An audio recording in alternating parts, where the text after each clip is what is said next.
શ્રી કૃષ્ણ મિત્રો, મારી ચેનલમાં આપ સૌ મિત્રોનું હાર્દિક સ્વાગત છે. મિત્રો, પવિત્ર પુરુષોત્તમ માસની કથા વાર્તા મહાત્મય મારી ચેનલમાં આપને સાંભળવા મળતું રહેશે. મિત્રો, આજની વિડીયોમાં આપણે અધ્યાય 10નું મહાત્મય સાંભળશું. અધ્યાય 9માં આપણે સાંભળ્યું કે ઋષિપુત્રી મેઘાવીને ત્યાં દુર્વાસા મુનિ પધારે છે. ઋષિપુત્રી મેઘાવતી દુર્વાસા મુનિનો આદર સત્કાર કરે છે. તેથી મુનિ પ્રસન્ન થાય છે.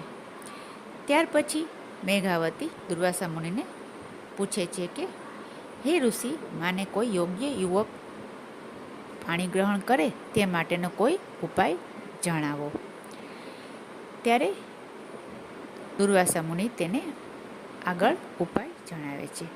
હવે આજની વિડીયોમાં આપણે સાંભળશું અધ્યાય 10. તેનું નામ છે સદાશિવની આરાધના. દુર્વાસા મુનિ મેઘાવતીને કહે છે, હે પુત્રી, તારા દુઃખના નિવારણનો એક જ માર્ગ છે. તે એ છે કે આજથી 3જો માસ અધિક માસ તરીકે આવશે. આ પરમ પાવન મહિનામાં જે કાંઈ ધર્મ કર્મ કરવામાં આવે છે તેનું અનેક ગણું પુણ્યફળ મળે છે. વ્યક્તિને ગમે તેવી હત્યામાંથી પણ તેને મુક્તિ મળે છે. આ માસનું વ્રત કરનારના સર્વ મનોરથો પૂરા થાય છે. પુરુષોત્તમ માસની મહિમાનું વર્ણન કરતા દુર્વાસા મુનિ પોતાના સાથે ઘટેલી ઘટના પણ કહી સંભળાવે છે. એક વખત હું રાજા અંબરીશ પર ક્રોધે ભરાયો હતો. તેને બાળી નાખવા માટે મેં જ્વાળા ઉત્પન્ન કરી, પરંતુ તે વેળા અંબરીશે શ્રી કૃષ્ણ ભગવાનનું સ્મરણ કર્યું. તેથી ભગવાને તેનું રક્ષણ કરવા માટે સુદર્શન ચક્ર મોકલ્યું. આ સુદર્શન ચક્ર મારી પાછળ પડ્યું. આ સુદર્શન ચક્રથી છૂટવા માટે મેં પુરુષોત્તમ માસનું વ્રત કર્યું.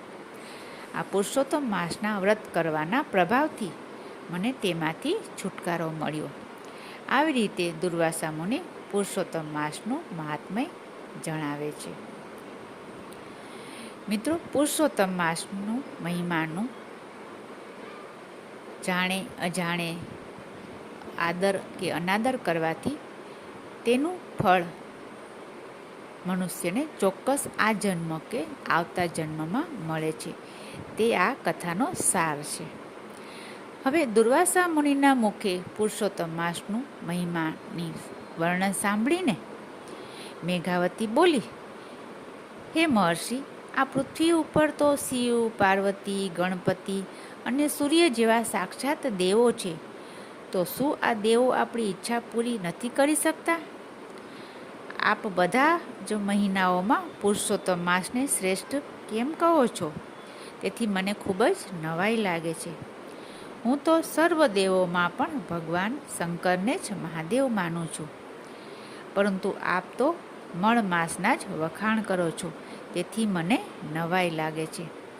આવી રીતે મેઘાવતી અજાણતા જ પુરુષોત્તમ માસને મળમાસ કહીને સંબોધન કર્યું અને તેનું અપમાન કર્યું.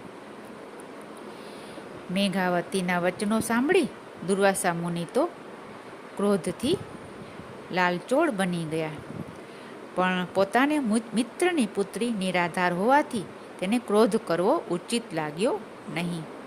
તેથી મેઘાવતીને તેણે શ્રાપ ન આપ્યો અને મેઘાવતીને બાળક બુદ્ધિ જાણી અને માફ કરી દીધી. છતાં પણ દુર્વાસા મુનિએ કહ્યું, હે પુત્રી, તે પુરુષોત્તમ માસનો અનાદર કર્યો છે. આ અનાદર કરવાનું ફળ તારે આવતા જન્મે પણ ભોગવવું જ પડશે. આટલું કહેતામાં તો મેઘાવતી નિસ્તેજ બની ગઈ. તેને ખૂબ જ પસ્તાવો થયો. તેમ છતાં તેણે શીઘ્ર ફળ આપનાર ભગવાન સદાશિવની આરાધના કરવાનો નિર્ણય કર્યો. હવે આગળની કથા આપણે અધ્યાય 11માં સાંભળશું. આપને વિડીયો સારી લાગી હોય લાઈક કરશો, શેર કરશો અને જય પુરુષોત્તમ ભગવાન કોમેન્ટમાં લખશો. ફરી મળીશું બીજી વિડીયોમાં. ત્યાં સુધી જય શ્રી કૃષ્ણ.